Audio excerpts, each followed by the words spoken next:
Halo follower Kristus. Beberapa waktu lalu, ya tepatnya minggu lalu di hari Rabu, ada kejadian yang sangat menarik perhatian kita umat Katolik. Romo Simon Lili Cahyadi, beliau rektor STF Driarkara, memimpin ibadah Rabu Abu di gereja GPIB. Nah, ngomong-ngomong beliau adalah pembimbing saya saat masih di SMA Seminari Wacana Bakti dulu. Beliau menjadi salah satu frater top di sana. Yang dibuat Romo Lili Cahyadi ternyata membuat bingung sebagian umat Katolik. Mungkin ada juga ikut bingung ya. Bahkan ada yang merasa nggak suka. Itu saya baca dari berbagai komentar di medsos. Nah, hari ini saya ingin mengajak kita semua untuk melihat dengan pikiran yang positif dan hati yang terbuka. Pertama, mari kita kenali dulu apa itu GPIB. GPIB, Gereja Protestan di Indonesia bagian Barat. Nah, ini adalah salah satu gereja Protestan terbesar di Indonesia yang punya akar sejarah dari gereja Protestan Belanda pada masa kolonial. Setelah Indonesia merdeka, gereja ini lalu berdiri sendiri, lalu resmi ya menjadi sebuah lembaga gereja Protestan pada 31 Oktober tahun 48, 3 tahun setelah Indonesia merdeka. GPIB menganut tradisi reformasi Protestan, khususnya aliran dari Calvinisme.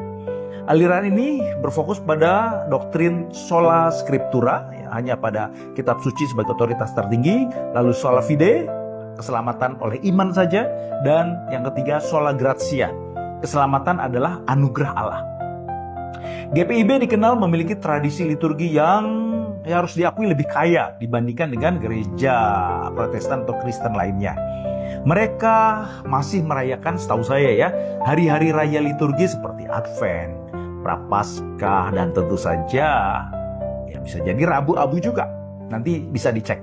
Namun yang lebih menarik kali ini GPIB mengundang seorang pastor Katolik untuk memimpin ibadah Rabu Abu mereka.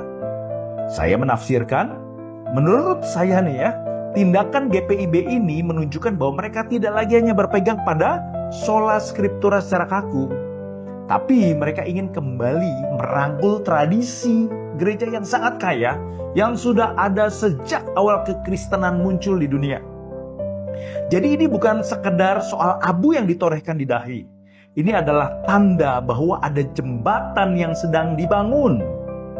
Ya, memang di banyak tempat, yuk kita cek, ya ingat kembali, banyak ya kita lihat tanda-tanda semangat kebersatuan ini. Ya kata bersatu ya dari versi saya ya. Misalnya, nggak sedikit pendeta yang sekarang mulai menggunakan kolar ya, kerah khas imam Katolik. Dalam ibadah menggunakan jubah, stola, kasula, nggak tahu bahasa mereka apa. Dan ini kan tradisi itu kan identik hanya dengan Katolik dan Ortodoks, ya Katolik Roma dan Ortodoks. Tapi itu sudah dilakukan oleh teman-teman dari gereja Protestan.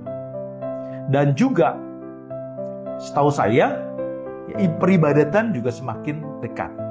Karena itu bagi saya ini bukan siapa meniru siapa, tapi tentang kembali ke akar iman yang kaya dan mendalam. Mari kita ingat kata-kata Yesus dalam Yohanes 17 ayat 21. Supaya mereka semua menjadi satu sama seperti Engkau ya Bapa di dalam aku dan aku di dalam Engkau, agar mereka juga di dalam kita, supaya dunia percaya bahwa Engkau yang telah mengutus aku. Maka bagaimana seharusnya kita merespon peristiwa ini? Pertama, yang gak usah bingung. Karena ini bukanlah hal yang salah menurut saya ya. Justru ini sebuah langkah maju. Kedua, juga jangan marah dong. Karena tindakan Romo Simon Lili Cahyadi bukan tentang melemahkan iman Katolik, bukan. Tapi justru memperkaya dan memperluas pemahaman saudara-saudara kita dari gereja lain. Jadi, ketimbang menggerutu, marah-marah, bingung, sebaliknya ya kita bersyukur. Bersyukur bahwa semakin banyak gereja yang menghidupkan kembali tradisi yang telah lama ada. Bersyukur bahwa kita melihat benih-benih persatuan yang mulai tumbuh di antara berbagai denominasi Kristen. Dan kita perlu bersyukur bahwa di tengah perbedaan, kita tetap bisa berbagi dalam kasih Kristus.